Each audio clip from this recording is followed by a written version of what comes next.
Pues buenas tardes a todos. Soy Laura Torrado, la directora de comunicación en HarperCollins, los editores del libro que se presenta esta tarde.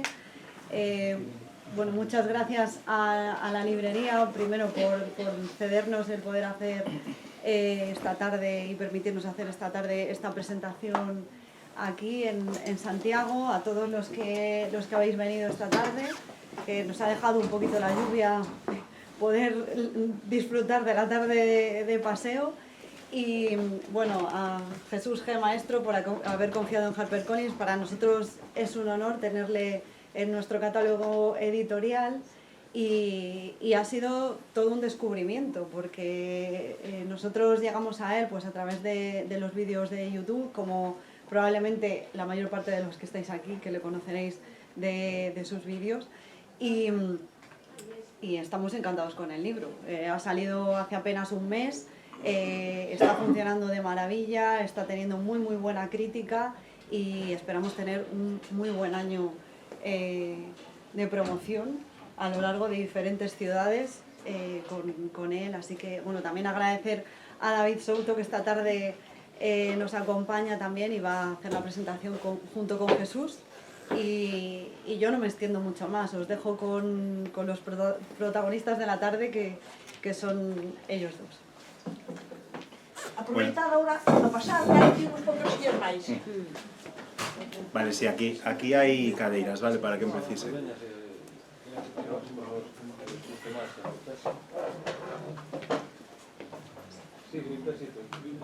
Vale, sí, Mario.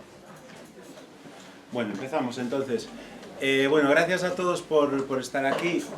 Para mí es de verdad un privilegio. Para mí es un privilegio, decía, estar aquí hoy con Jesús por varias razones, ¿no? Que espero que sean obvias en los próximos minutos. Antes de empezar a decir algo, ¿no? A ofrecer alguna clave sobre este libro, a mí me gustaría un poco contaros cómo yo he conocido a Jesús, ¿no? Para que desmitifiquemos un poco al personaje y nos acerquemos a la persona. La persona es alguien que lleva máscara también, no es que nos acerquemos digamos, a una interioridad expuesta, ¿no? Yo resulta que estaba haciendo mi tesis en una universidad de los Estados Unidos, ¿no? Y uno de los temas que trataba mi tesis, por el cual me acusaban a veces de loco, era el decir que la literatura era un modo de conocimiento, es decir, que no cualquier cosa podía ser literatura, como se decía y se dice, ¿no? Entonces yo elaboré mi tesis, me saqué mi posición de profesor, ¿no? Y tenía la sensación de ser sobre todo en círculos en los que la gente no me conocía, un loco. Sabéis que cuando la gente os conoce, pues ya dejáis de ser tan temibles, tan locos y tan extravagantes. Hasta que un día me encontré con sus vídeos y resulta que descubrí a un señor que había escrito miles de páginas, literalmente, ¿no? Defendiendo precisamente, ¿no?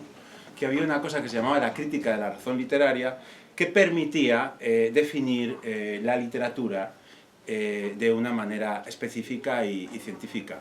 Yo pensé en escribirle, pero como soy temeroso y Jesús en los vídeos, pues a veces no puede pensar, este hombre sabe mucho más que yo, ¿qué me va a decir?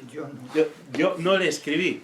¿Cuál fue mi sorpresa cuando un día recibo un email, un mensaje suyo, diciendo que me había leído un artículo en Voz Populi sobre inteligencia artificial y literatura y escribiéndome a mí? Esto os lo digo para que veáis quién es, ¿no? el autor de este libro, es decir, es alguien que de verdad cree en el conocimiento, no desde luego porque me haya escrito a mí, ¿no? Pero quiero decir, me escribe a mí alguien que tiene una relevancia pública, ¿no? Porque precisamente lo que está interesado es en establecer un intercambio de ideas o una comunicación, ¿no? Dicho esto, este libro que tenemos aquí es un libro que, en parte intencionalmente, supongo, es un libro que puede ser un poco peligroso en el sentido de dar lugar a ideas equivocadas, ¿no? Esto, aunque se presenta como un libro de autoayuda, muchos de vosotros o de ustedes podréis pensar, bueno, es un libro que va a encontrar un libro de autoayuda, pero parece un libro de autoayuda, ¿no? Porque se llama Filosofía para sobrevivir en el siglo XXI. Es un libro que está en contra de los influencers, pero si dice yo no soy un youtuber y usted no sabe nada de mí, pareciese que es de un influencer, ¿no? Este libro no tiene nada que ver con los libros de autoayuda, es exactamente lo opuesto. ¿Por qué? Porque este libro se basa en una tradición gloriosa, en el caso de la literatura y de la cultura hispana, que son los llamados espejos para príncipes o libros de prudencia, ¿no? Libros que en un principio estaban dizque diseñados, como por ejemplo el Príncipe de Maquiavelo, ¿no?, para ofrecerle a los soberanos, a los príncipes, toda una serie de ideas acerca de la gobernanza y para inducirlos a practicar la razón de Estado, es decir, el secreto, ¿no?, que les permitiese mantener el Estado o mantener el poder y sobrevivir. El caso es que estos libros, desde un inicio, estos libros prácticamente jamás fueron dirigidos realmente a soberanos, sino que iban dirigidos al ciudadano común, tanto al letrado como al iletrado, para que precisamente ese ciudadano común adquiriese un arte de prudencia que le permitiese vivir prudentemente y que le permitiese, digamos, tomar las riendas de su propia vida. Claro, aquí está la diferencia con los libros de autoayuda. Tomar las riendas de la vida de uno mismo, ¿no?, no significa empoderarse, es todo lo contrario, ¿no?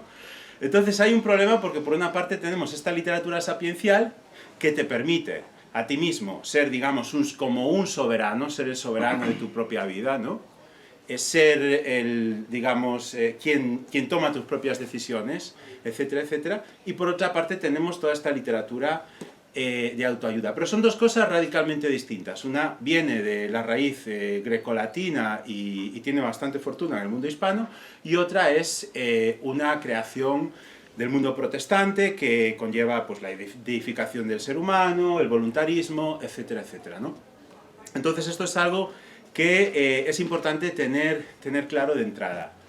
Luego, otra cosa que querría decir a modo de nota introductoria es que este libro supone un correctivo, ¿no?, un correctivo a la percepción. Es un libro muy barroco, es un libro que básicamente lo que busca es ofrecerle al lector, como si fuese un manual de prudencia de Gracián o como si fuese una versión abreviada del Criticón, una suerte de lentes de desengaño, ¿no? Es un libro que lo que busca es que el lector se desengañe. En algún momento creo que dice, si no me equivoco, que la educación solo es educación, ¿no?, si permite perder la inocencia o algo. Perdona que te parafrasee probablemente de manera equivocada. Eso sí. Entonces, va a haber dos elementos en este sentido que van a ser fundamentales, ¿no? Y es que este libro nos somete a un correctivo epistémico por una parte e histórico por otro. Epistémico por una parte, ¿por qué? Porque en este libro nos encontramos a un catedrático de literatura que dice algo que pudiese parecer extraño a primera vista. Y lo que dice este catedrático de literatura es que los dos discursos, perdón por la palabra, porque no deberíamos decir discursos ni tan siquiera, los dos modos de conocimiento, ¿no?, más importantes para el desarrollo de la civilización y para que alcancemos unas cotas de civilización humana hasta ahora nunca vistas son la literatura por una parte y por otra no la filosofía, no la religión, no la historia, sino la ciencia, ¿no? ¿Por qué dice esto Jesús? Porque lo explicará él, ¿no?, o el libro lo explica en parte, porque en el fondo ciencia y literatura, ¿no?, son dos disciplinas o dos modos de conocimiento más cercanos de lo que parece, ¿no? Por otra parte tenemos un correctivo histórico porque este libro lo que está continuamente reclamando, especialmente bajo el bastión del Quijote. El Quijote en sí mismo es un libro que funda una civilización que en parte ha llegado a existir y en parte aún no ha existido, ¿no? Entonces, a nivel histórico decías un correctivo porque por una parte tenemos la modernidad hasta cierto punto alternativa, digo hasta cierto punto alternativa porque siempre ha estado ahí, la modernidad del mundo hispano, de la hispanosfera, y por otra parte tenemos la modernidad de la anglosfera. Entonces, el libro lo que nos viene a señalar es que los que estamos en la hispanosfera estamos sometidos a una especie de experiencia esquizofrénica, porque estamos viviendo una serie de experiencias que vienen de la hispanosfera, digamos, pero vívidas, ¿no? bajo esquemas de la atmósfera. Y bueno, me callo, ahora Jesús pues os dirá lo que él quiera y después yo le haré una serie de preguntas y al final abriremos un espacio para que podáis preguntar lo que queráis.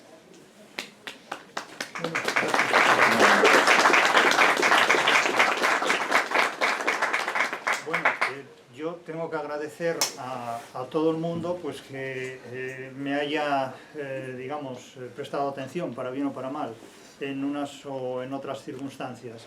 Debo agradecer a la editorial Harper pues que me haya propuesto este libro, el libro se hizo.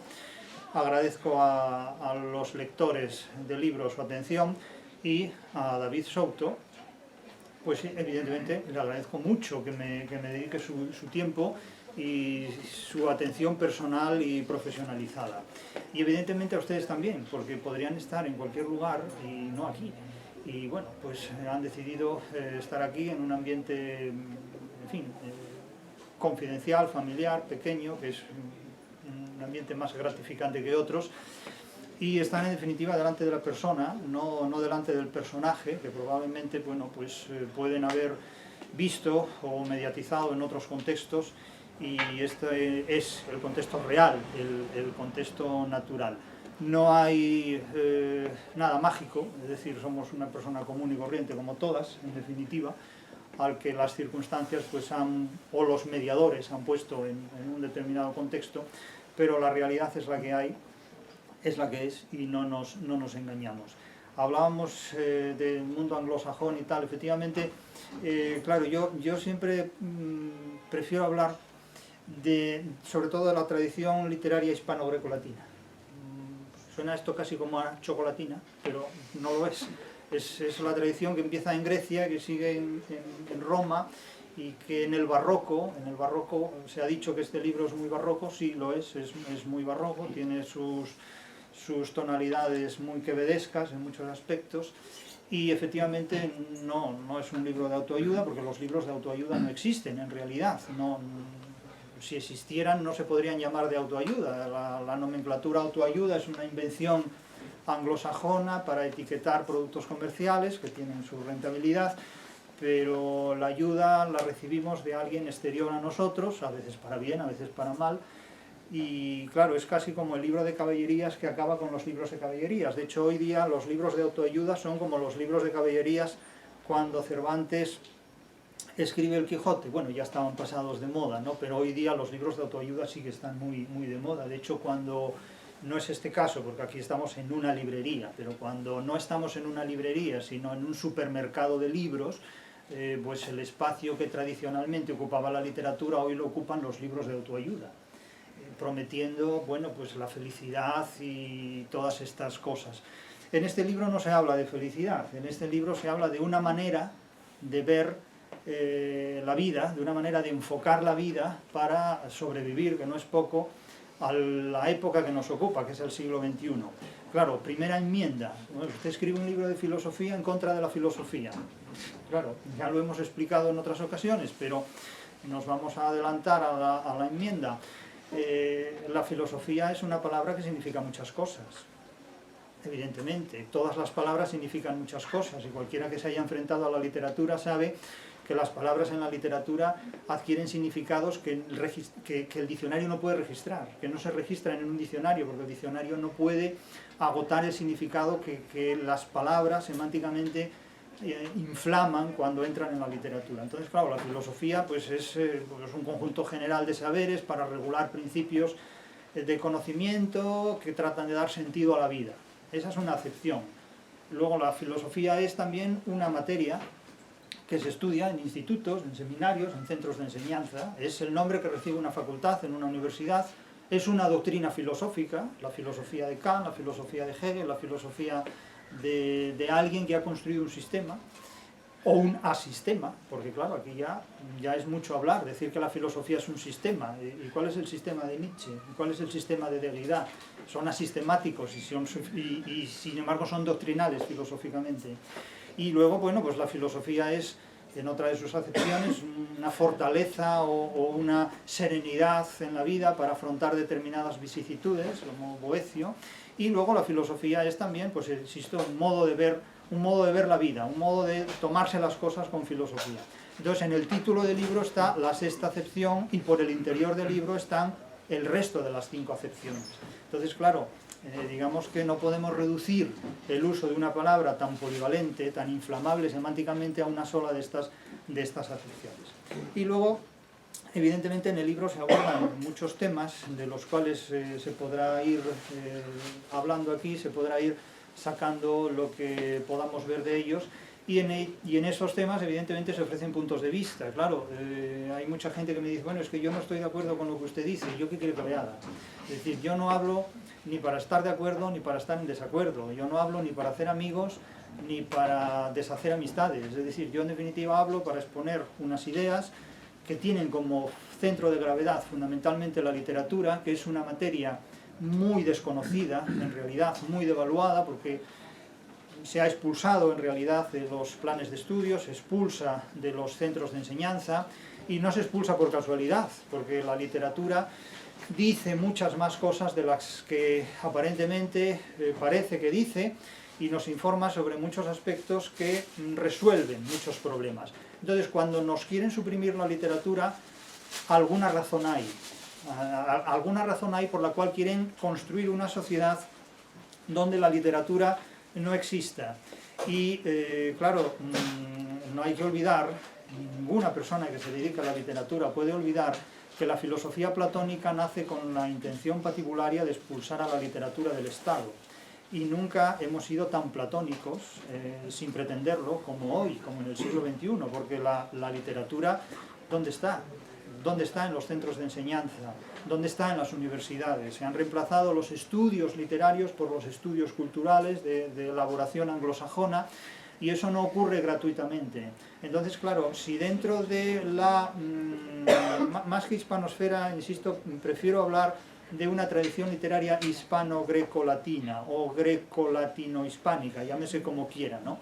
No, el ombligo del mundo no lo quiero poner en un determinado ámbito que exige una amplitud mucho mayor. La historia empieza en Grecia, por lo menos empieza en Grecia. A nosotros ya llega muy hecha esa historia, pero naturalmente no podemos ignorarla. Es decir, nosotros somos herederos de más de 25 siglos de literatura y de materiales literarios que es imposible ignorar, y no podemos interpretar la literatura pues como la interpretaba Platón, que no conoció los 25 siglos que nosotros estamos obligados a tener en cuenta, y muchas otras cosas. Es decir, para mí la literatura es no un libro de autoayuda, ese es el concepto de literatura que a mi juicio tiene el mundo anglosajón. Para mí la literatura es un código de interpretación de la realidad, y el ser humano debe ser educado para comprender ese código y para poder utilizarlo en su propio favor como individuo y en su propio favor también como grupo humano y como especie humana. Me parece que no se puede vivir de espaldas a lo que la literatura nos proporciona, y a asumir este conjunto de conocimientos que la literatura nos ofrece en consonancia con los saberes que proceden de otros ámbitos. Y eso me parece realmente el punto de vista más importante desde el cual una persona puede acercarse a los estudios literarios. Y esa es la razón por la cual, básicamente, yo cuando hablo, lo he dicho muchas veces, yo no hablo para que me presten atención, ni hablo para ser protagonista de nada. Eso lo puede pensar muy libremente el que lo quiera pensar, pero yo hablo para que la literatura tenga un valor, para que la literatura tenga un reconocimiento y un peso que, a mi juicio, en las últimas décadas ha perdido de manera exponencial, de manera galopante, y no veo cómo se puede recuperar ese peso. Es decir, la literatura es compatible con todo menos con la inocencia humana, y por lo tanto no podemos renunciar a las exigencias de su conocimiento.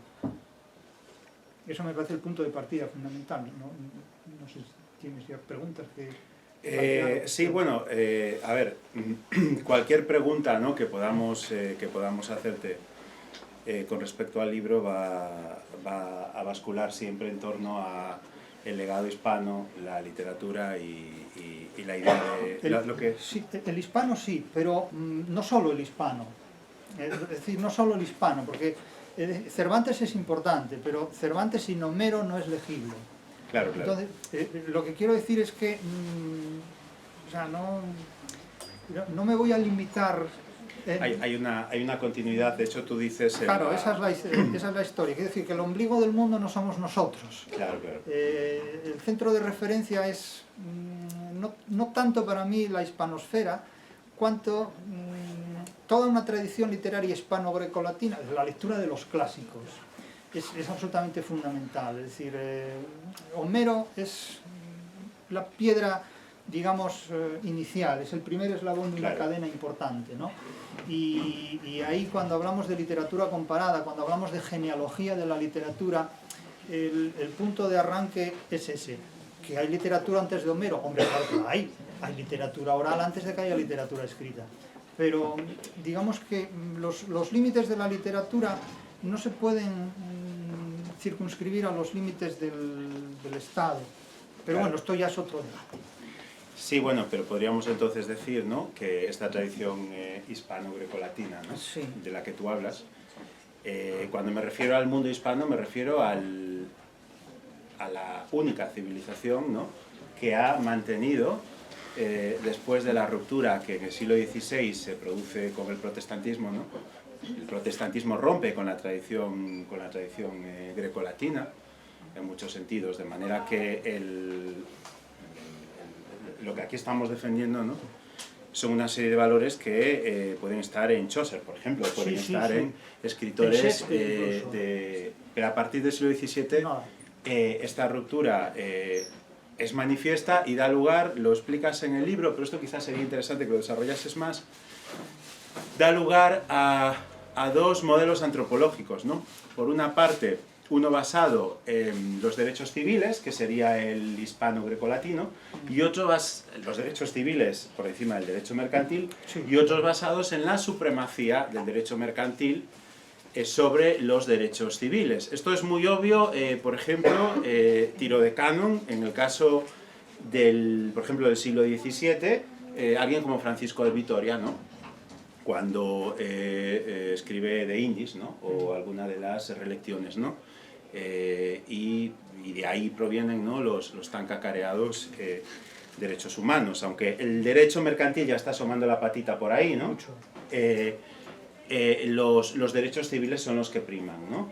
A partir de la hegemonía protestante, liberal e ilustrada, los derechos mercantiles se imponen de tal manera que aquellas civilizaciones que defienden los derechos civiles en lugar de los mercantiles son acusadas de atrasadas, de hecho, habrán escuchado, ¿no?, que, por ejemplo, en este caso, la civilización hispana, en este caso solo hispana, sería una civilización deficiente porque dicen solo tiene literatura, lo que no es cierto tampoco, no es cierto en absoluto, pero desde luego nosotros del 18 adelante, por fortuna, no tenemos los filósofos, ¿no?, que en otros lugares tienen. Entonces, no sé si querría explicar estos dos derechos. Claro, eso es interesante, es importante, porque no solo de literatura vive el ser humano. Cuando hace no mucho tiempo, cuando se publicó el libro de Paolo Prodi sobre la historia del hurto en el mercado, ese libro es muy importante para cualquiera que se enfrente a los estudios literarios y dirán, bueno, ¿y qué tiene que ver la velocidad con el tocino? ¿Qué tiene que ver la literatura con el mercado o con la cuestión del dinero? Pues tiene realmente muchísimo que ver, aunque no lo parezca, porque claro, la literatura ofrece una visión del mundo que no es exactamente la misma visión del mundo que ofrece el mundo monetizado, el mundo mercantilizado. Yo siempre lo he dicho, y lo defenderé mientras tenga uso de razón, que la literatura se abre camino hacia la libertad a través de la lucha y del enfrentamiento dialéctico. Y hay mucha gente que dice, bueno, ¿y qué tiene que ver eso con la literatura? La literatura, una obra como Beato Sillón, de Jorge Guillén, ¿dónde está ahí la libertad? Una literatura, pues, como por ejemplo la de Juan Ramón Jiménez, que dice, Dios está azul, ¿dónde está ahí la libertad? ¿Dónde está la libertad? Diga usted que Dios está azul en plena Edad Media y verá qué bonita es la hoguera, ¿no? claro, es que jugar con eso se puede decir cuando el pensamiento ateo ha triunfado, cuando el parnasianismo y el simbolismo ha pintado a Dios de todos los colores, ¿verdad? Y ha pintado a todo Dios de todos los colores, y entonces puede venir Juan Ramón Jiménez y decir Dios está azul. Evidentemente desde la filosofía esto se puede discutir, porque claro, dicen Dios, que es una sustancia pura, no puede admitir accidentes, pero claro, el Dios de los poetas no es el Dios de los filósofos, no es el Dios de los teólogos. ¿Por qué? Pues porque la literatura exige una libertad que la filosofía no reconoce, pero es que si la filosofía nació echándonos de nuestro terreno de juego, que es la vida real, porque nosotros vivimos en la vida real, no vivimos en la ilusión de la filosofía platónica. Entonces, claro, la cuestión del mercado es enormemente importante, porque si el mercado regula toda la experiencia del ser humano y mediatiza también su libertad, evidentemente mediatiza las posibilidades de la literatura en muchísimos aspectos. Claro, puede escribirse hoy un Quijote, puede prosperar hoy un Quijote como en el siglo XVII, en una sociedad no mercantilizada hasta los tuétanos, pues es realmente difícil, porque en una sociedad posterior al siglo XVIII, lo que el mercado no pueda manipular está fuera de juego. Entonces, piensen, por ejemplo, en las cuestiones de las tesis del anarcocapitalismo, que son tesis a las que me voy a referir sin pretensión ni de ser un seguidor de ellas, ni de ser un detractor, porque una de las cuestiones que a veces más dudas ofrecen al receptor es que cuando alguien habla de un determinado tema, se considera automáticamente que esa persona es o un seguidor de ese tema o un detractor de ese tema. Y no somos ni lo uno ni lo otro, somos simplemente un intérprete de esos temas. Es decir, no es necesario ser un insecto para estudiar a las mariposas, ni ser una mariposa para estudiar a los insectos, basta ser un entomólogo. Entonces hay que situarse en el contexto en el que nos ocupamos.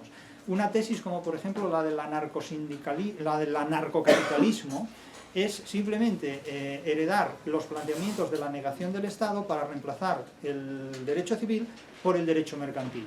Pero claro, en un mundo donde el derecho mercantil de manufactura fuertemente anglosajona se come al derecho civil, pues los derechos del ciudadano caben en una hoja de reclamaciones que son los derechos del consumidor. Pero es que, claro, un ciudadano no es un consumidor. Entonces, no podemos reducir la literatura a consumo, porque una literatura de consumo es un kitsch. Y un kitsch es una literatura que pone sobre la mesa y ante el público un mundo donde la libertad ni está ni se la espera. Es el departamento de ficción de una novela como 1984 de Orwell, donde no la inteligencia artificial, porque entonces no se llegaba a esto, sino los recursos humanos de un grupo de personas que trabajan elaborando novelas en formato kitsch, ocupan toda la ficción, digamos, el mundo de los sueños en la vigilia de los consumidores de esas tres grandes regiones del planeta. Hoy día esto lo hace ya la inteligencia artificial, sobre todo hacen reseñas de libros, ¿no? Meten fragmentos de un libro en la programación de la inteligencia artificial y sale, se nota leguas que está hecho por inteligencia artificial, porque la inteligencia artificial es muy plana en estos momentos y además el lenguaje y la literatura la supera completamente. La inteligencia artificial solo sorprende a quien por su inteligencia natural no conoce los secretillos, al menos en estos estados embrionarios, de la inteligencia artificial. Entonces, insisto, la cuestión de la libertad es indisociable de la literatura, es rotundamente indisociable de la literatura, y frente a ella están, naturalmente, pues credos, ideologías, filosofías, que siempre están limitándola, o sea, siempre están poniendo trabas a la investigación científica por una parte y a la literaria y a la creatividad, a la apertura literaria por otra. Es decir, para mí los motores de la inteligencia humana son la literatura y las ciencias, las diferentes ciencias. Luego, claro, hay que entrar en detalles, pero en principio la aserción que plantearía es esta. Y desde luego en la versión de la literatura, todo lo que es la tradición de Grecia, Italia, España, tiene realmente mucho que decir, hasta la primera ilustración, que es Lutero. Lutero rompe con todo eso, es el gran encantador y le viene muy bien ese encanto a la Europa nórdica, y después la segunda vuelta de tuerca ya es la ilustración con una idolatría de una idea de razón absolutamente espantosa, que ha conducido a lo que ahora tenemos delante de nosotros derrumbándose alrededor de todos nosotros. En relación a esto que dices, yo querría retomar esto último que has dicho y la cuestión de la imposición del derecho mercantil sobre los derechos civiles para preguntarte lo siguiente. ¿Cómo concebir hoy en día la relación entre felicidad y democracia cuando precisamente por todo lo que tú has explicado el concepto de felicidad, que nunca fue considerado como un derecho hasta la llegada, la imposición del derecho mercantil, se convierte en un derecho? Esto se puede ver claramente en la Declaración de la Independencia de los Estados Unidos, ¿no?, donde se proclama el derecho a perseguir la felicidad. Fíjense en este sentido que, por ejemplo, si nos retrotraemos a finales del siglo XVI y vamos a la filosofía antigua poética de Alonso el Pinciano, allí se define la felicidad, basándose en el verso virgiliano de las geórgicas, como que feliz es aquel que conoce las causas de las cosas. Es decir, feliz sería aquel que conoce cómo funciona el mundo, aquel que mediante el desengaño, si lo quieren ver en clave barroca, ¿no?, sabe cómo funcionan las cosas. Pero eso no es un derecho, ¿no? Eso es un arte vital, no es un derecho. Entonces pareciese que la conversión de la felicidad en un derecho ha desvirtuado por completo la propia idea de felicidad, pero quizás ha desvirtuado también la idea de democracia, hasta el punto de que hoy en día tendemos a creer que la democracia debiera ser garante de nuestra felicidad. A mí me hacía, por ejemplo, quizás te lo he comentado o no, me hizo gracia, por decirlo de manera amable, en los premios estos, ¿cómo se llama?, premios Goya, ¿no?, que salían distintos actores reclamando sanidad pública, educación pública, toda una serie de cosas que a mí me parecen fantásticas y que yo reclamo también. Pero si asumimos, ¿no?, que la democracia es sanidad pública, educación pública, atención psiquiátrica y psicológica y estar feliz, entonces es que el franquismo, esa era la agenda del franquismo, vivienda pública, educación pública. Es decir, hemos perdido tanto la idea de lo que significa democracia, en gran parte también por culpa de los anarcocapitalistas, porque no se asusten, yo no soy anarcocapitalista, sé que cuando digo esto puede parecerlo, pero todo lo contrario. Que pueden parecer muchas cosas. Pero hemos perdido tanto la idea de qué es la felicidad y qué es la democracia, por esta, digamos, hegemonía del derecho mercantil, que creo que realmente es algo sumamente confuso, a no ser que uno pues se dedica a estudiar estas cosas. Entonces, ¿qué nos podría decir al respecto? Bueno, yo sobre eso puedo decir no mucho. Quiero decir, yo no tengo soluciones para estas cuestiones. Yo lo que les puedo decir sobre esto es el resultado de mis interpretaciones en relación con estos conceptos a partir de lo que dice la literatura y de lo que dice la vida que cada uno ha vivido. Eso es lo que les puedo decir. Y el resultado es el siguiente. Aquí hay dos términos muy importantes y muy inflamables, el de felicidad y el de democracia. Claro, cuando hablamos de cada uno de ellos hay que determinar exactamente de qué hablamos, porque la democracia griega es una democracia que hoy sería totalmente antidemocrática, sería inconstitucional absolutamente.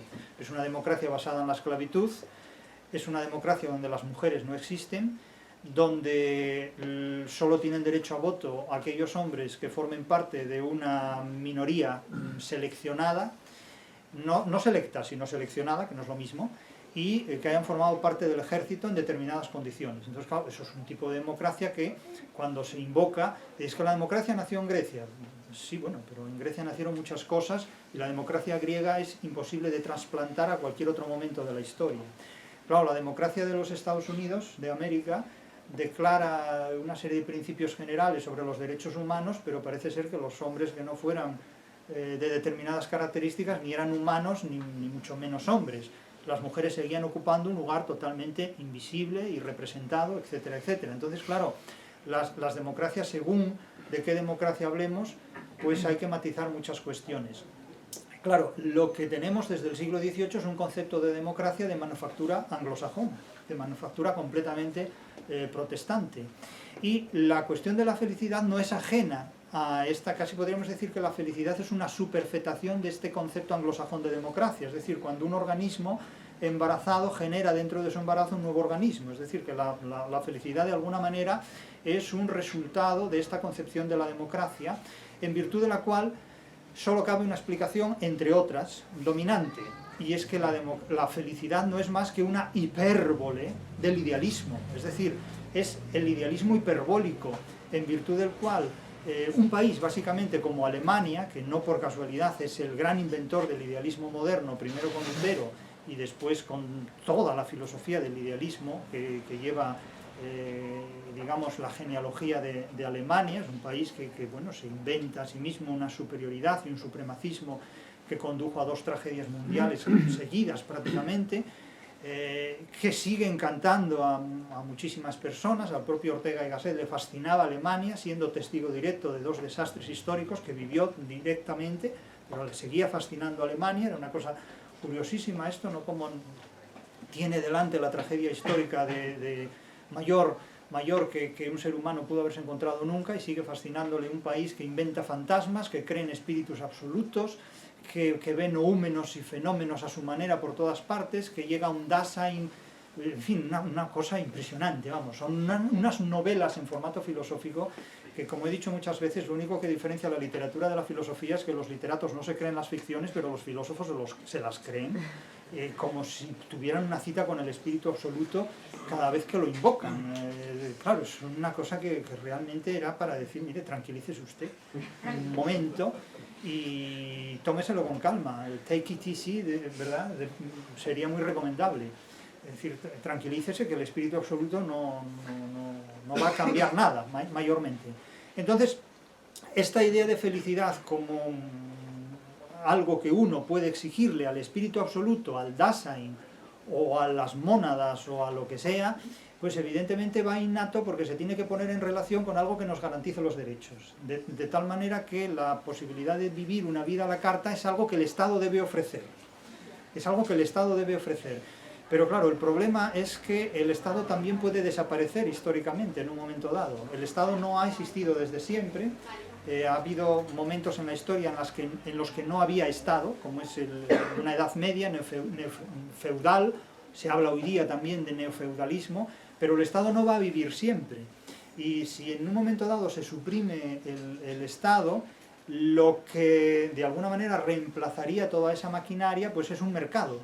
De hecho, hoy día el mercado es mucho más potente que el Estado está en manos de los mercados pueden hacer lo que quieran, y la globalización en la que nos encontramos hoy día, pues remite evidentemente a un futuro donde muy probablemente el Estado sea una entidad administrativa, gestionadora de cuestiones muy básicas, y donde la gente viva en un idealismo galopante.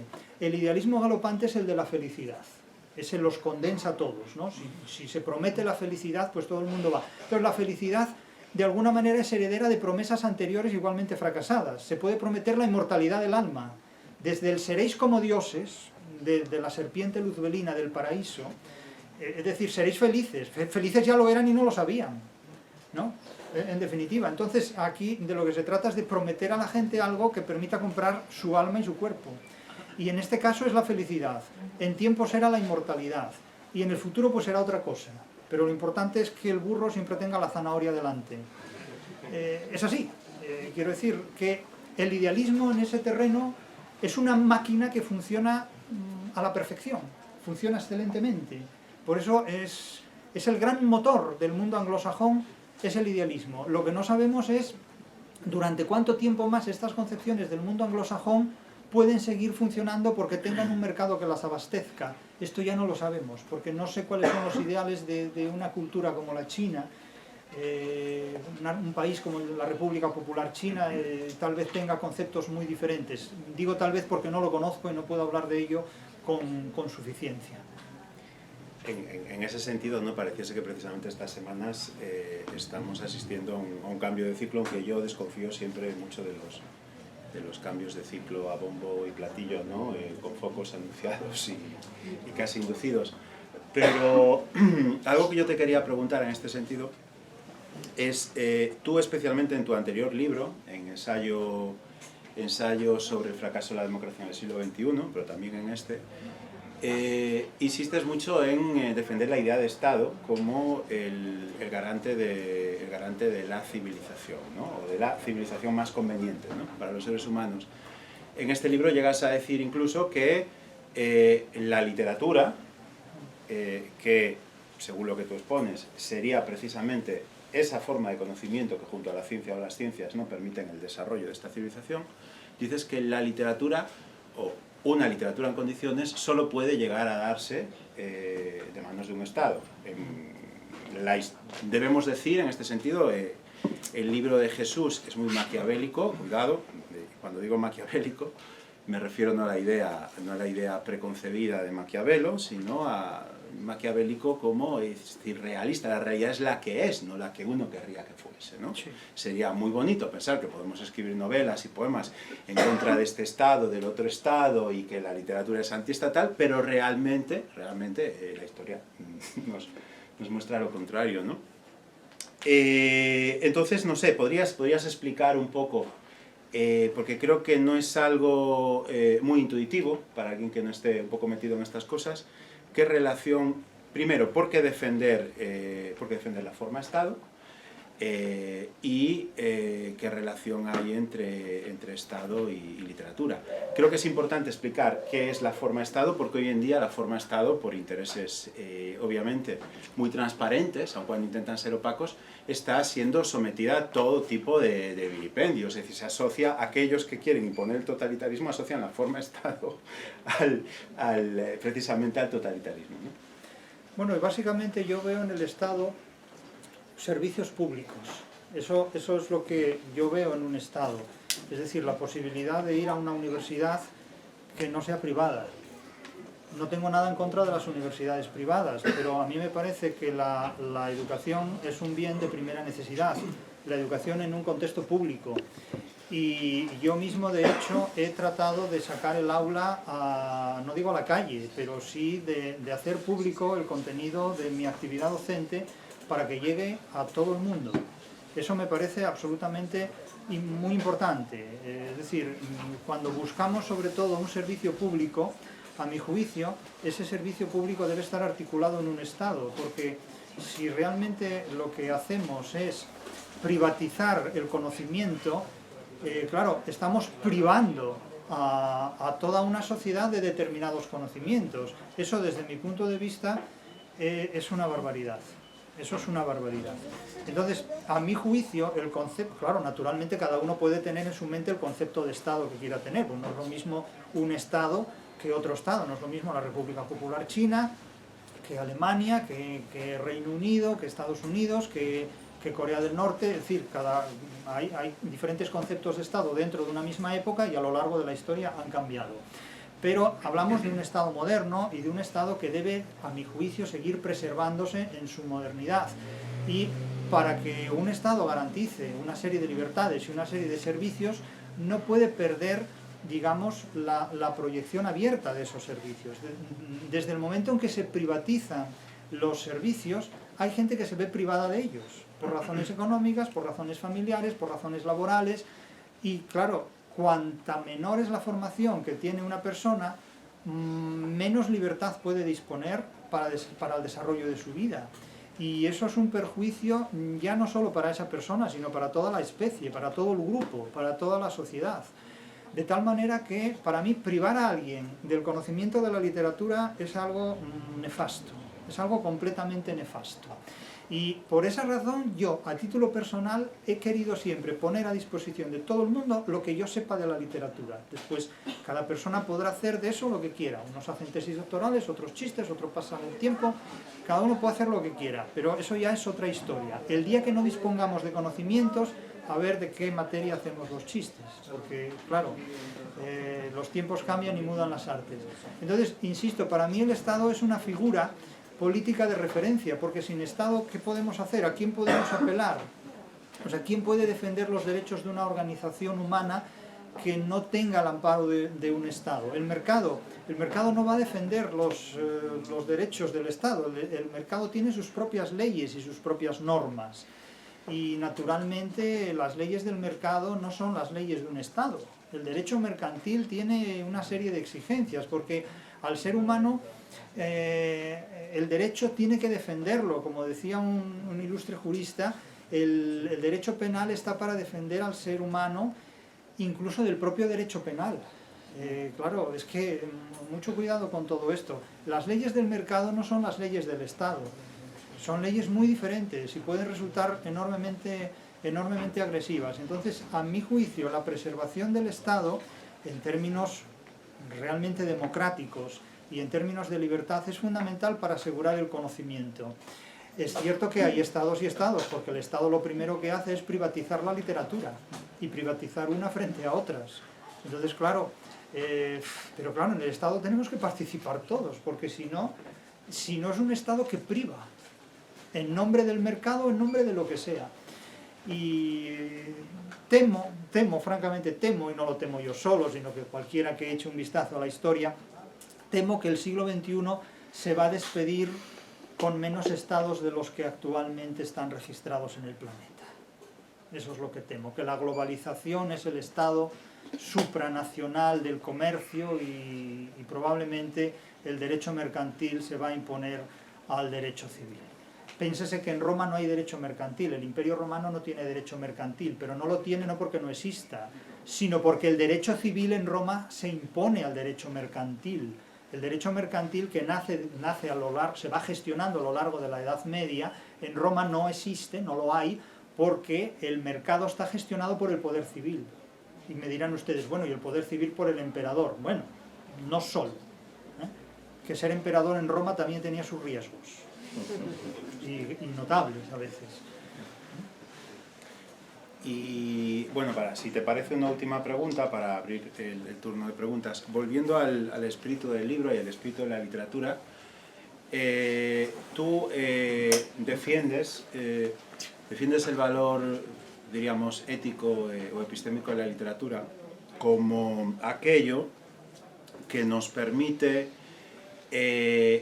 transgredir leyes injustas, por decirlo de alguna manera. Es decir, dices que la libertad, al margen o no de la literatura, precisamente consiste en eso, ¿no? En la capacidad de dictaminar, ¿no? Cuando una ley es justa o no es justa, lo que podríamos denominar ley natural, para que nos entendamos, ¿no? Es decir, hay una serie de leyes, piensen en Rosa Parks en los Estados Unidos, por ejemplo, ¿no? Era ilegal que Rosa Parks se sentase en la parte delantera del autobús, era ilegal, estaba atentando contra la moral si se sentaba, ¿no? Sin embargo, hay un principio ético que lleva pues, a esta señora a sentarse ahí. Lo que tú vienes a decir es que la literatura hace esto, pero digamos lo eleva exponencialmente, ¿no? A mi juicio sí. Y entonces te querría pedir que nos explicases un poco eso y si puedes conectarlo con una, no diría una defensa, porque no hace falta la defensa en este sentido, pero una explicación de la importancia de Don Quijote más allá de un libro entre libros, un gran libro entre libros. Es que precisamente voy a apoyarme en dos puntos. Primero, para mí la literatura pone el dedo en la llaga cuando detecta una limitación de la libertad humana. El ejemplo de esta persona a la que por el color de su piel no se le permite sentarse en una determinada zona del autobús es evidente. Ahora, ¿quién se atreve a hacer una literatura que defienda el papel de esta señora? Pues probablemente poca gente se atreve a hacer una literatura porque eso implica escribir una obra literaria que salga del kitsch y entre en el terreno en el que se ponga el dedo sobre la llaga de una presunta ilegalidad. Es decir, que la literatura exige que la libertad se amplíe. Entonces, claro, podemos decir que cumplir la ley no es ejercer la libertad. Este es un principio de Rousseau y de Voltaire, de la Ilustración. Dice, la libertad está en el cumplimiento de las leyes. La literatura niega esa premisa. Por eso yo he dicho muchas veces que el concepto de libertad que tiene la literatura es totalmente incompatible con el concepto de libertad que tiene la Ilustración. Porque el racionalismo de la Ilustración es incompatible con el racionalismo de la literatura. Y lo es, porque cumplir la ley no es ejercer la libertad, como decía Rousseau. Cumplir la ley es obedecer. Es decir, ejercer la libertad es lo que hacen precisamente quienes no cumplen las leyes. ¿Por qué? Pues porque consideran que las leyes limitan la libertad y deben ser ampliadas. La realidad va siempre por encima de la justicia, va siempre por delante de lo que dicen los tribunales de justicia, porque la libertad está en la vida real, no en los palacios de justicia. La libertad está en la vida real, no en el Código Civil ni en el Código Penal, que tienen que actualizarse año tras año para reincorporar las nuevas formas de conducta a través de las cuales el ser humano ejerce la libertad. Claro, evidentemente esto no se hace automáticamente, sino que requiere unos procesos, requiere unas reuniones, requiere una actividad política que solo se puede dar dentro de un Estado y que solo se puede dar dentro de un sistema democrático, porque si no volvemos a autocracias o a teocracias donde esto está fuera de lugar, o sobre todo donde, me van a perdonar, pero bueno, no pensé que nadie me iba a llamar, o sobre todo donde, en fin, no se cumplen este tipo de posibilidades y de exigencias de libertad. Entonces, claro, la literatura exige eso, evidentemente. El caso de Cervantes, pues miren, si Cervantes es un autor comúnmente llamado genial, lo es porque en su obra literaria lo que dice Cervantes es que es necesario salir de la realidad objetivada por las leyes para ampliar las posibilidades de la libertad humana, desarrollando formas de comportamiento que la sociedad tipifica como locura, cuando en realidad no es una locura, sino que es una forma de sustraerse a un racionalismo que limita la libertad. Porque el racionalismo de Don Quijote es un racionalismo que está por encima del racionalismo de los que tratan de devolverlo a su aldea.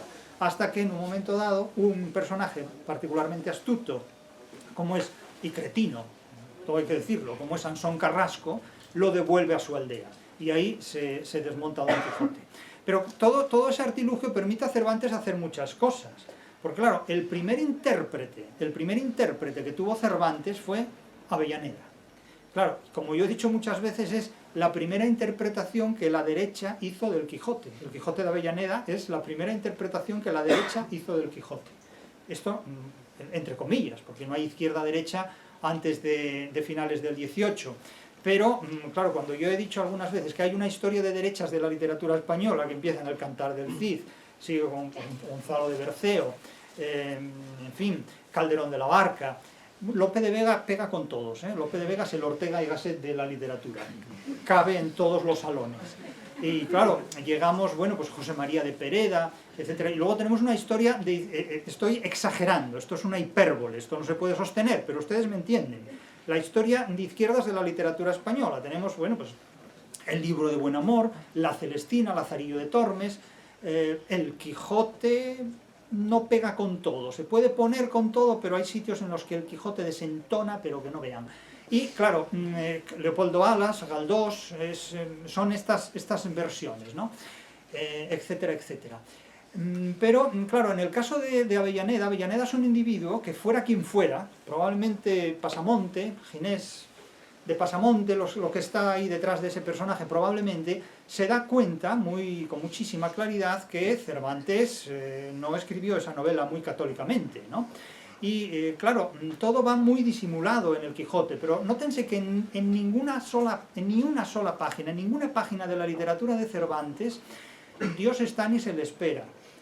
No ocurren milagros ni hechos extraordinarios, todo está desmontado desde un racionalismo que ya quisiera la Ilustración disponer del racionalismo de Cervantes.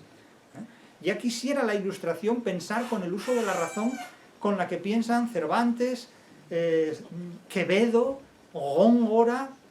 De hecho, todo el parnasianismo y el simbolismo está en el culteranismo de Góngora, mucho antes. Todo el naturalismo francés está ya hasta en el Lazarillo de Tormes. Quiero decir que todo el concepto que lleva a Cervantes a reemplazar la razón teológica por la razón antropológica está perfectamente en el Quijote, en las 12 novelas ejemplares, en el Persiles, en la Galatea, en la Numancia. La Numancia es una tragedia que la gente no ve. En la Numancia tropiezan todos en la misma piedra. Que si es una cosa de la hispanidad, que si es una cosa de España, no, ustedes no ven nada, no ven nada. La Numancia es una tragedia donde Cervantes se carga a todos los dioses, es una tragedia deicida. Hasta Cervantes la tragedia estaba en manos de los dioses, que eran los que disponían el destino de los seres humanos, y estaba en manos de los nobles y de los aristócratas, que eran los únicos reconocidos para experimentar la grandeza del sufrimiento trágico, porque a los innobles, a los plebeyos, no se les reconocía de ninguna manera la grandeza de sufrir, del sufrimiento. Los plebeyos, los Sancho Panza de turno, eran el combustible de la comedia, servían para hacer chistes. Y cuando ocurría algún acontecimiento trágico, el protagonista era el rey, el noble, el aristócrata, porque el sufrimiento de las clases altas era el único que tenía legitimidad. Eso es la tragedia griega, y luego la comedia para los torpes. Cervantes invierte esto completamente, y en la Numancia, quien sufre es el pueblo llano, totalmente inocente, porque de hecho la Numancia es no voy a decir que sea una tragedia socialista, no estamos hablando de la modernidad, estamos hablando de una tragedia cuyos protagonistas son un personaje colectivo que no son ni reyes, ni monarcas, ni aristócratas, sino seres humildes. y que además Dios de nuevo ni está ni se le espera, porque como se dice en esa tragedia, cada cual se fabrica su destino, no tiene aquí fortuna alguna parte. Cuando yo expliqué esto una vez en Alemania, me decían los alemanes, es que eso es una frase de la Ilustración, esto lo hemos dicho nosotros. Y yo, ¿ustedes lo han dicho? ¿Ustedes qué hacían ustedes en 1616? ¿Qué hacían ustedes? ¿Qué hacían ustedes? Ver los fantasmas luteranos era lo que hacían. O sea, cada cual se fabrica su destino. No tiene aquí fortuna alguna parte, amigo. Pero dentro de unas décadas, que va a decir Calderón de la Barca, no hay más fortuna que Dios. Claro, el salto es brutal. De afirmar, cada cual se fabrica su destino, no tiene aquí fortuna alguna parte. Esto se dice en 1580-85. No hay una fecha exacta para la Numancia, pero no pudo ser antes de 1580 porque Cervantes estaba en Argel, cautivo, y en 1585 ya se representaba la Numancia. Entonces, un hombre como Cervantes, que yo lo he dicho muchas veces, todos los españoles que no pertenecemos a las élites, somos un Cervantes que no ha escrito el Quijote, ya que quisiéramos. Pues un hombre como Cervantes lo que plantea es simplemente los derechos de la gente humilde, y la negación de una razón teológica a la que tenga que subordinarse una razón antropológica. Que la Ilustración haya descubierto esto con 100 años de retraso es otro problema. Eso es otro problema, pero eso ya está en el Quijote muy claramente. Es decir, la razón teológica Cervantes la empaqueta y la liquida, y la reemplaza por una razón antropológica. En el Quijote, en la Numancia, en las 12 novelas ejemplares, en el Persiles, los peregrinos son dos comediantes que quieren casarse teniendo una libertad que el sistema les niega, los matrimonios amañados. Todas las novelas ejemplares están escritas en contra de los matrimonios amañados. Están escritas en contra de pederastas como el celoso extremeño. Están escritas en contra de individuos que no saben convivir con otros credos y con otros contextos, como el amante liberal. Está escrita en contra de una serie de individuos que, siendo nobles, juegan a ser villanos para entretenerse con los villanos y después retirarse a sus palacios de nuevo, como la ilustre Fregona. Es decir, se cometen un montón de violaciones por parte de los nobles, de padre y muy señor mío, y luego ahí queda todo. Y Cervantes objetiva precisamente la crítica a la nobleza muchísimo antes de que la Revolución Francesa tuviera lugar en la mente y en la imaginación absolutamente de nadie. Es decir que, vamos, el pensamiento cervantino es el código civil del mundo moderno. El código civil del mundo moderno. No hay un solo personaje de Cervantes que no haya actuado para legitimar el comportamiento humano de la edad contemporánea. Y sin embargo, no hay un solo personaje de Shakespeare que pueda sobrevivir más allá del año 1600. Fíjense cómo son las mujeres de Cervantes. Las mujeres de Cervantes tienen un par de bemoles, vamos a decirlo así. El caso de Dorotea.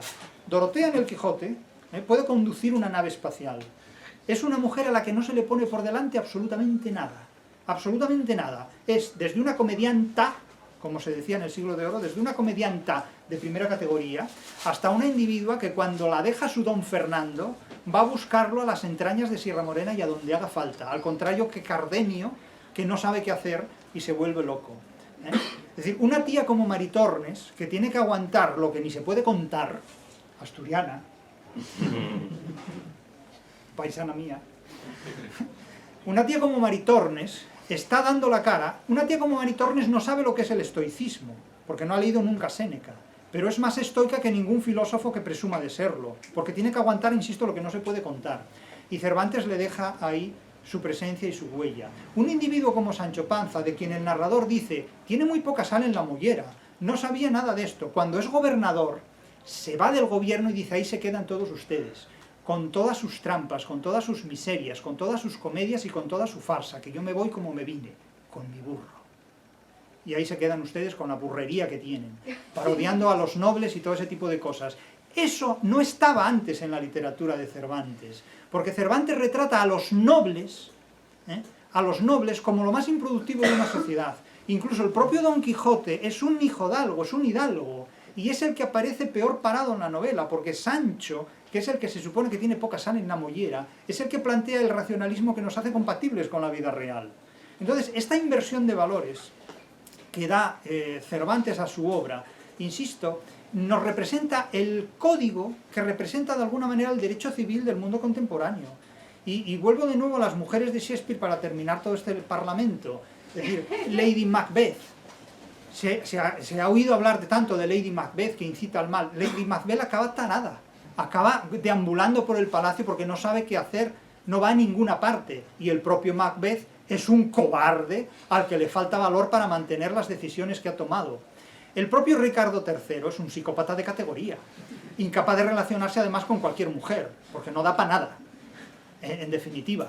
Es decir, no hay ni una sola mujer en el teatro shakespeariano que se pueda comparar a las heroínas de Cervantes, hasta en su más bajo nivel. Incluso la mujer de Sancho Panza, Teresa Panza, sabe ser discreta, sabe ser lo que hoy día no sabe la gente entre las redes sociales, y cuando tiene que escribirle una carta a su marido, evita al cretino de Sansón Carrasco y va a un sacristán para que discretamente le transcriba lo que le quiere decir a su marido y a la condesa.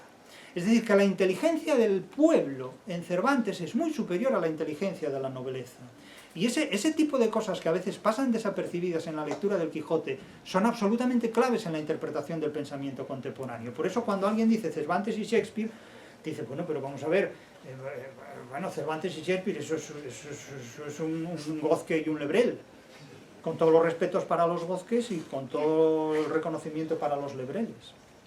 Pero claro, no tiene nada que ver con esto. Entonces, para mí la literatura, claro que es una cita con la realidad, y Cervantes, evidentemente, es el código civil del mundo contemporáneo, indudablemente. Cervantes ha hecho mucho más por la libertad que hoy tenemos, y por la mujer, y por la libertad de la mujer que hoy tienen las mujeres, que muchos otros autores que se han situado antes que Cervantes en la primera línea de la historia. Lo que pasa que Cervantes, que además, mire, me lo van a permitir, yo creo que Cervantes era gallego, pero esto no lo podré demostrar nunca, porque hay un acta de bautismo en Alcalá de Henares, pero les voy a decir por qué yo creo que Cervantes era gallego. Insisto, no lo puedo demostrar, no me crean si no quieren, pero yo lo creo. Cervantes era gallego porque su sentido del humor era muy del nordeste de la península. Y me dirán ustedes, ¿y cómo es el sentido del humor del nordeste? Pues como es el del suyo, como es el que tienen ustedes, que coincide con el de Cervantes. Por otro lado, Cervantes era un individuo enormemente discreto. Ustedes lo leen y no saben si sube o baja. No lo saben. No lo saben, porque es un hombre profundamente discreto. Y porque cuando, y esta es una prueba un poco más consistente, cuando habla de la historia del cautivo, él sitúa sus orígenes muy autobiográficamente, muy ficcionalmente, sitúa sus orígenes entre lo que son las provincias de Lugo, Orense, Zamora, las montañas de León, dice, ¿no? Es probable que los ancestros de Cervantes vinieran de esta zona, pero la forma de pensar de Cervantes, el sentido del humor de Cervantes no es el de Quevedo. Quevedo es el chiste, es el sarcasmo por el sarcasmo, es la amargura tremenda. Cervantes es una persona que encara la vida con un humor que es una de las 13 formas de la materia cómica, en virtud de las cuales el protagonista que sufre una adversidad, de alguna manera, no diré que se parodia a sí mismo, pero que se convierte en materia cómica tratando de suavizar esa adversidad. Es decir, nosotros en Cervantes tenemos un tesoro y de alguna manera estamos obligados a conocer ese tesoro, porque en ese hombre, en esa escritura, en esas obras que él escribió, está presente mucho de lo que somos y mucho de lo que nos explica todavía, incluso después de 400 años. Bueno, y con respecto a esto que dice Jesús de que Don Quijote o Cervantes es el código civil, decías, ¿no? Del mundo moderno, vuelvo a la cuestión del pensamiento maquiavélico. Es que es así. Si ustedes se fijan en la tradición literaria postcervantina, a nivel de Occidente, siempre que se produce un contexto de crisis imperial, ¿no? De crisis imperial, de crisis de aristocracias, ¿no? Y se defiende la legitimidad de un pueblo a llevar a riendas de su destino, aparece una novela quijotesca. Piensen en, no sé, en Chevengur, en el contexto de la Revolución Soviética, en El soldado Schweik, en el caso del Imperio Austrohúngaro, pero algo que no es, o sea, no es discutible, es algo que está claramente, ¿no? Imitando a Don Quijote, solo que el papel del Quijote, digamos que es un papel más, el héroe es más un Sancho Panza, ¿no? Es una figura más. Si les parece, abrimos un turno de preguntas. Bueno.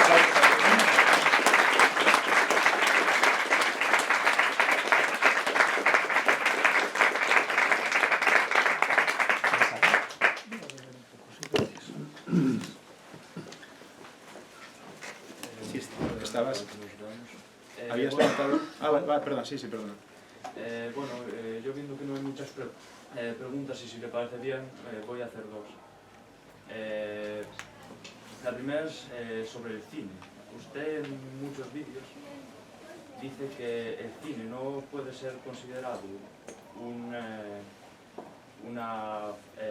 camino para abrirse, para ampliar la libertad humana como la literatura, porque depende del dinero, se necesita dinero para hacer cine. Más o menos digo eso, más o menos, pero no es... Bueno, usted pregunta y luego hablamos. Claro, y ante eso usted dice, la literatura no lo necesita, la literatura puede subsistir sin tinta, incluso sin papel, puede subsistir solo con la oralidad. Bueno, yo lo cierto es que no entiendo mucho esta interpretación, porque, claro, si el cine depende de más dinero que la literatura, necesita más dinero que la literatura, pues más mérito, según yo, más mérito tiene que se enfrente que amplíe la libertad humana y que se enfrente precisamente a sus productores o a los espectadores o a las élites. Y bueno, era por esta duda. Y la segunda, bueno, ya que estamos en una librería con un nombre tan importante para las letras gallegas, de un libro tan importante, pues quería preguntarle sobre un autor al que creo que no se ha referido. No sé si lo conoces, un autor de Celanova que se llama Manuel Curros Enríquez. Sí, hombre, no lo conocí personalmente, pero sí lo Bueno, pues quería preguntarle su juicio acerca de ese autor, cómo podría interpretarlo. Pues. Bueno, Curros Enríquez es un lírico de una gran referencia. Pensé que me iba a hablar de algún contemporáneo y tenía en la mente a Ramiro Fonte. Ramiro Fonte, que murió tan joven y tan prematuramente, pero no andamos muy lejos de Ramiro Fonte a Curros Enríquez, no andamos tampoco muy lejos porque están en una línea bastante semejante, ¿no? Ya que estamos, vamos a empezar por la segunda cuestión. Fíjese, a Curros Enríquez, la primera vez que oí hablar de él fue cuando un tío abuelo mío, hermano de aquella abuela mía que murió con 22 años. Yo tuve una abuela que murió con 22 años, curiosamente. Pues este señor, que se dedicaba a la canción popular asturiana y cantaba en coros, pues en un momento dado pues musicalizaron uno de los poemas de Curros Enríquez. Y me decía, ¿y tú me puedes traducir este poema? Porque yo no lo sabía. Claro, yo vengo por parte de padre de la cuenca minera asturiana y por parte de madre de Galicia y Betanzos. Entonces, bueno, somos mixtos, ¿no? No diré como Cervantes, que también tenía mucha mixtura. Y ahí fue como yo ya en mi infancia ya conocía la obra de Curros Enríquez. Luego, claro, eso se amplió con otros conocimientos de otros autores, pero estos poetas líricos que tenían una visión tan específica de lo que es, pues claro, una literatura que entra por unos capilares a los que no llegan grandes telescopios y que recientemente ya sí han ocupado un lugar de referencia, pues probablemente va a haber que ocuparse más de ellos. Seguramente. Yo he trabajado concretamente la obra de Ramiro Fonte y por desgracia Ramiro Fonte murió, nació en el año 57 y murió creo que en el año 2008. Bueno, eso fue una pérdida enorme porque él era un poeta que iba a continuar con una trayectoria poética muy relevante. Y me acuerdo porque incluso hay ese autor y algunos más darían para un trabajo de comparatismo en varios poemas. Y tocante a la cuestión del cine, ahí hay que aclarar algún asunto. Vamos a ver, cuando hablamos de cine, claro, podemos pensar en Hollywood o podemos pensar en el cine que hacen personas que no forman parte de Hollywood. Pero claro, son cines completamente diferentes, son formas de hacer cine completamente diferentes. Claro, si pensamos en Hollywood, pues naturalmente eso más que cine ya es un género de propaganda, indudablemente. Eso ya es otra película, nunca mejor dicho. Claro, la literatura que responde a propaganda no es literatura, es un kitsch, es un producto comercial. Es el concepto de literatura que tiene el mundo anglosajón, porque el mundo anglosajón no hace una película de cine si no es para sacar una rentabilidad, no solo económica, sino también ideológica. Si no, no hace cine. El cine que no busca una rentabilidad o una proyección ideológica es un cine, no diré condenado al fracaso, pero sí condenado a unas limitaciones de las que de otro modo no se puede disponer. Entonces, cuando yo hago esa afirmación a la que usted se refiere, la hago tomando como referencia este contexto, Hollywood. Hollywood. Pero claro, es que volvemos a lo de siempre. Claro, dice, escribe un libro sobre filosofía condenando la filosofía. No, vamos a ver, ¿qué decimos de filosofía cada vez que hablamos de filosofía? Entonces, claro, no es lo mismo hablar del cine de Hollywood que del cine que hacen grupos totalmente independientes, y conozco a varios, que no disponen de recursos económicos para sacar adelante un cortometraje siquiera. Entonces es algo muy distinto, porque esos cortometrajes tienen más que ver con una obra literaria que requiere más que tinta y papel que con las exigencias que la cinematografía requiere, que necesitan pues todo un imperio para globalizar el mensaje de una película, ¿no? A eso me refiero básicamente. No sé, creo que con esta explicación se contextualiza mejor esa situación. Pero claro, no disponemos, creo que ninguno de los aquí presentes dispone de partidas presupuestarias para rodar una película, pues no sé, como las que rueda cualquier productora de Hollywood.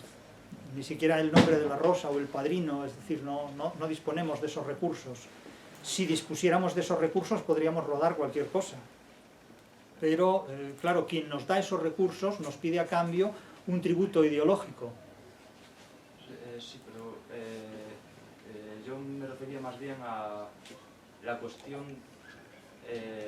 claro que para hacer cine en Hollywood y en cualquier lado se necesita dinero, se necesita un productor, pero yo decía como el director de cine, sí, o el guionista o cualquiera, puede y con frecuencia puede con ese dinero camuflar mensajes que no podrían ser tan que no serían rentables, que no serían aceptados, puede camuflarlos, bueno, pues como hicieron muchos otros autores literarios, sin más lejos, Cervantes, camuflando, o al menos en mi... Claro, eso ya depende de diferentes aspectos, de la capacidad del director, del repertorio de actores con el que disponga y de todo el equipo de montaje, maquillaje, todos los sistemas de signos que intervienen ahí, y muchas cosas. Gracias por su respuesta. Nada, gracias a ti. ¿Alguna otra pregunta? Él estaba antes. Sí, Sí, buenas tardes y gracias. No nos ha dicho que nos presentemos, pero yo soy Mario Sánchez, hemos estado en contacto por correo electrónico intermitentemente estos últimos meses. Y, bueno, en principio tengo 3 preguntas aquí anotadas, no creo que me dé tiempo a hacer todas, pero voy a intentarlo. Enlazando con lo que comentaban hace un rato, que era básicamente el diagnóstico y el pronóstico de la disolución de los estados a mayor beneficio de los amigos del comercio. Me gustaría introducir un contrapunto o más bien sondear el punto de vista de don Jesús, porque todos constatamos realidades patentes en nuestro presente que de alguna manera podrían ir contra ese diagnóstico o pronóstico. Por ejemplo, la creciente presión impositiva sobre los ciudadanos, por ejemplo, el aumento de la burocracia estatal y del control de los estados, o la cada vez mayor participación estatal en la economía. De alguna manera no sé cómo compatibilizar la derrota de la democracia liberal frente a Gran Hermano con ese diagnóstico o pronóstico. Porque todo ese tipo de recursos no están en función del Estado, sino en función del mercado. Es decir, el Estado es un mediador entre el mercado y el consumidor para extraer esos productos, pero esos productos revierten en la educación o revierten en la privatización de la educación. ese beneficio económico revierte en la sanidad o en la privatización de la sanidad. Claro, porque parece que el Estado es la mano ventrilocuada por el mercado para convertir al ciudadano en un consumidor y en un pagador de impuestos, porque los impuestos van para el Estado, van para el mercado o para quién van. Pero claro, este es un tema del que cada uno sabe lo que sabe, y yo sobre ese tema no sé más que cualquier otro, que cualquier otra persona. En referencia a la educación pública, ¿es un problema más de recursos materiales o de recursos humanos? Es Bueno, decir, yo no hay una gestión deficiente no- de esos recursos económicos. Yo no puedo dar una respuesta sobre ese tema, porque para dar una respuesta sobre ese tema habría que conocer datos y ocupar una posición que yo no tengo. Yo soy solamente un profesor, no soy ni un rector, ni un presidente de organismos, ni nada, yo soy un profesor. Y los recursos que yo tengo para dar mi clase es la salud. Yo puedo ir a clase y puedo darla. Y recursos técnicos, una cámara que tengo ahí delante de mí, nada más. Con esa cámara yo he llegado a mucha gente de Hispanoamérica, de Bogotá, de Venezuela, de Cuba, de Argentina, puntos de Estados Unidos y de Canadá, gente que no tenía acceso a oír clases sobre Quevedo o sobre Cervantes y que tienen el mismo acceso que cualquiera, que con una conexión a internet pueda entrar en eso. Ahora, yo magia y milagros no puedo hacer, pero si tengo salud puedo dar una clase sobre Cervantes, mejor o peor, ¿eh? Es decir, podré decir sobre Cervantes cosas que le parezcan bien, que parezcan mal, que sean discutibles, pero la puedo dar. Y puedo poner esa clase a disposición de quien la quiera utilizar. Ahora, yo estoy seguro de que a mí no me va a contratar absolutamente nadie, ni una universidad pública ni una universidad privada. Nadie. Pero no me importa, porque trabajo es lo que se hace por dinero, sí. Pero yo cuando hablo de Cervantes no lo hago por dinero, lo hago porque me da la gana. Muy bien, puedo esperar para hacer la segunda Y pregunta. quizás miramos quizás una última pregunta o, Bueno. o dos últimas preguntas. Sí. Yo creo que van a ser las 8:30, 8:20 son. Vale, pues. Va sobre el tema un poco que él dijo. En el libro nombras como responsable al capitalismo de ciertos males de la sociedad. Quería saber un poco tu idea de Estado, lo que debería ser, porque yo encuentro una contradicción en algo que has dicho. Tú al principio dijiste que uno de los problemas actuales es que la literatura se ha extirpado pues, de la educación y se ha suplementado por un aprendizaje cultural o tal. Vale. Precisamente eso lo provoca un Estado, porque es la persona encargada de decidir qué se hace en su escuela pública. Claro, yo encuentro una contradicción en el sentido de que si estás a favor de esa escuela pública que está controlada por unas personas que no saben sobre literatura, ¿cómo puedes estar a favor de un Estado que controla ese tipo de cuestiones? Y después otra, el mayor monopolio existente lo tiene el Estado, que es el de meter a alguien en la cárcel pues por el simple hecho de consumir una sustancia que ellos consideran ilegal. Yo soy abstemio hasta de alcohol. Que me refiero que no estoy a favor de ese tipo de cuestiones porque la idea no da la bandana. Pero claro, al final yo considero que la libertad mayor es escoger. Es decir, en el momento que existe, en que ¿cuál es la palabra? Bueno, se consolida una constitución y unos derechos globales para todo el mundo, Sí. estás privándome de poder escoger qué es lo que yo quiero.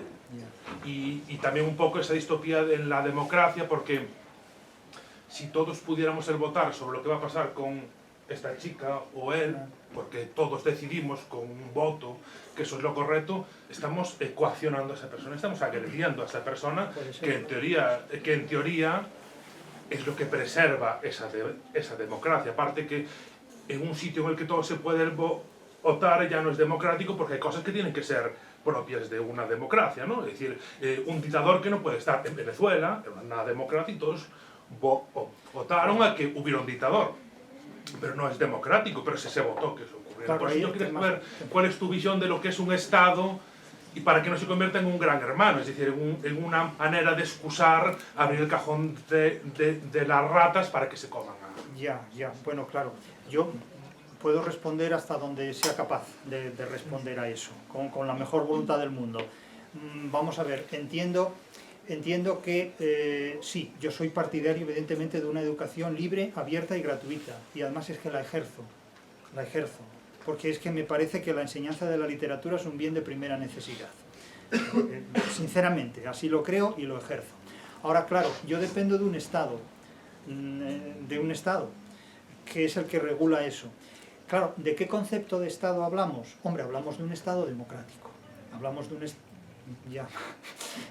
un Estado democrático donde el poder se va turnando y se va articulando pacíficamente a través de elecciones y de votaciones, y donde, mejor o peor, pues el ser humano, el ciudadano, hombres, mujeres, con derechos reconocidos ejercen un voto, y ese voto de alguna manera determina o regula los cambios.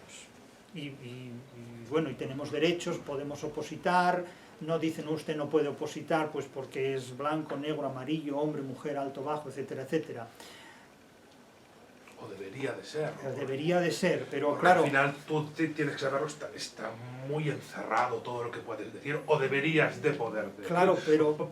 Porque tú tienes una libertad amplia, pero en primaria... No, bueno, tengo libertad amplia en apariencia. Bueno, pues más mejor, gracias, pero en primaria concretamente es menor. Porque la libertad la fingimos de maravilla para que no se rompa. O sea, la libertad la fingimos estupendamente para que la poca que tenemos no se acabe. Entonces, bueno, es una manera de hacer lo posible, porque no sabe uno si mañana va a tener esta libertad o menos todavía. Pues ya no sabe uno si hay más libertad en el siglo XVII que hoy o al revés. Depende para qué. Hay cosas en las que indudablemente hay mucha más libertad hoy que hace 300 años. Pero hay otras que no. Claro, eso ya depende del gusto de cada uno, ¿eh? Hay personas que están de acuerdo con unas cosas y con otras no. Y lo difícil es llegar a una convivencia de mínimos. Eso es lo difícil.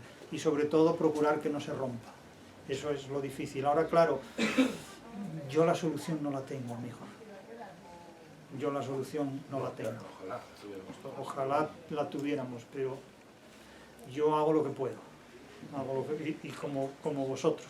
Hacemos lo que es posible hacer, realmente. Ahora, yo insisto, yo procuro dar las clases lo mejor que puedo y llegar al mayor número posible de gente, exponiendo lo que sé, mejor o peor, sobre el Quijote. Luego habrá gente que naturalmente estará de acuerdo y otros no estén de acuerdo, pero ahí es que no podemos hacer, es que si todos estuviéramos de acuerdo en lo mismo, esto sería insoportable y aburrido. O sea, para eso no necesitamos hablar, ni comunicarnos de nada. No digo que sea mejor en estar de acuerdo o en desacuerdo, pero las ideas se van construyendo.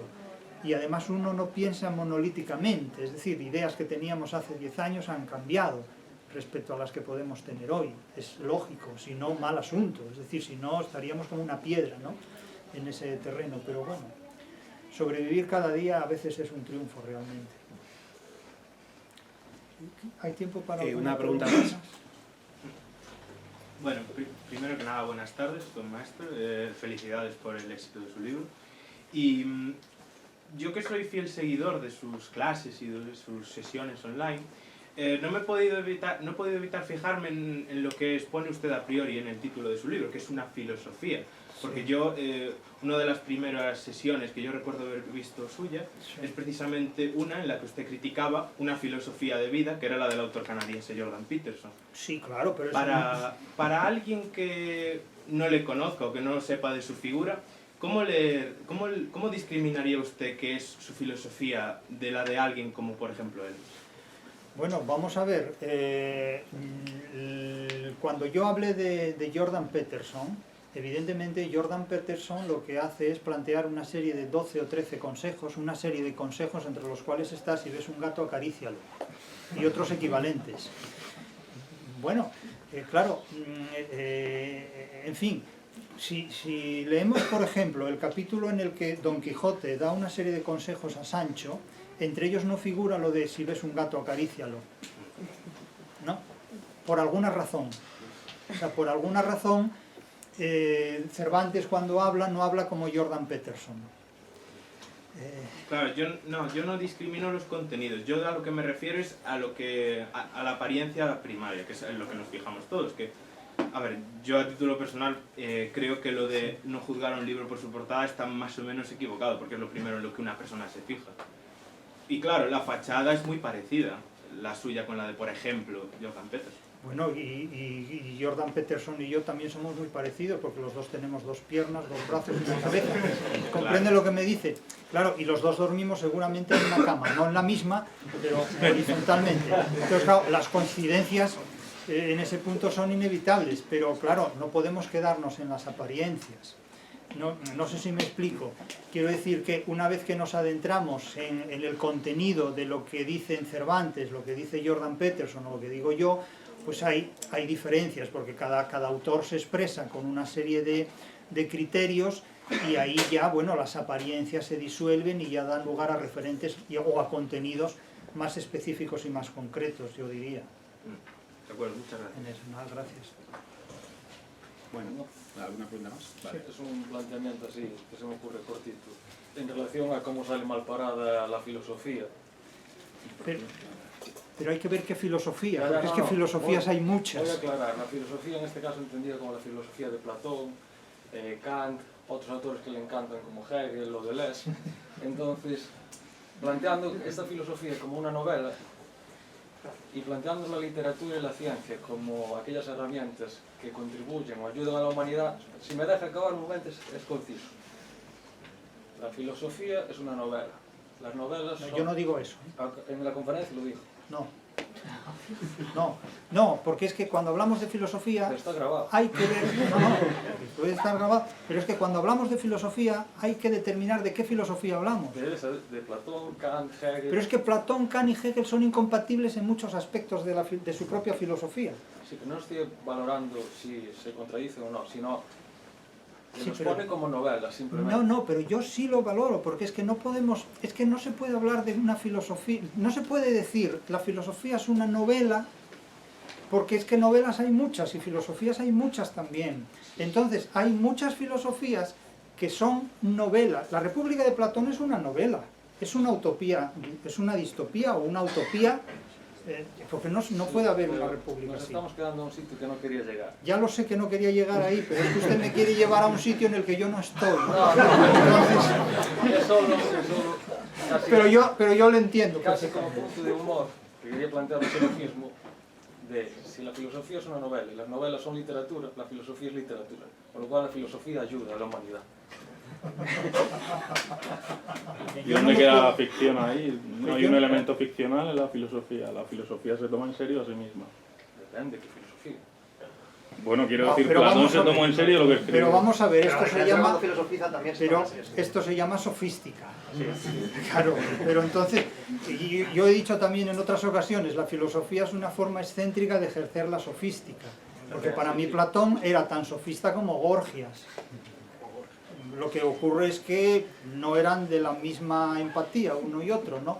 Pero yo entiendo perfectamente lo que dice, lo que quiere decir.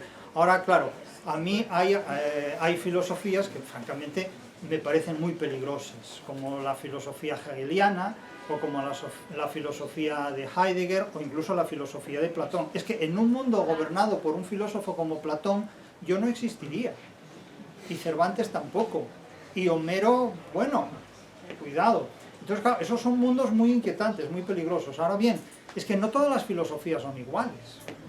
O sea, no todas las filosofías, no, gracias, no, es que es así, como no todas las literaturas son iguales. Entonces, no todas las literaturas, es que Borges es un autor literario, pero Borges es un trucaje literario de primera categoría. Entonces, cuando hablamos de filosofía, literatura, podemos hacerlo en términos para entendernos. Pero, claro, si damos un paso más allá, no podemos decir que toda filosofía es una novela, porque no es así tampoco. La filosofía de Graciano, de Quevedo o de Séneca no es exactamente una novela. puede incluso ser una tragedia, es otra cosa, ¿no? Es algo más complejo. Pero vamos, yo admito el valor de la crítica que me da, porque es así, es realista. No quería entrar en disquisiciones tan puntillosas. Sí, pero hay que entrar. O sea, bueno, no quería entrar, pero usted me lanzó la cosa. Pero vamos, yo se lo agradezco y me parece bien. No hay ningún problema. Una última. ¿Última o...? Pero ya, bueno, no les quiero cansar más, porque luego se va a alargar. Porque querrán que les firme el libro y me imagino que la librería cierra. Es que por eso. Para nosotros no hay problema. Por la librería sí. Lo bueno si breve. 2 veces. Muchas gracias.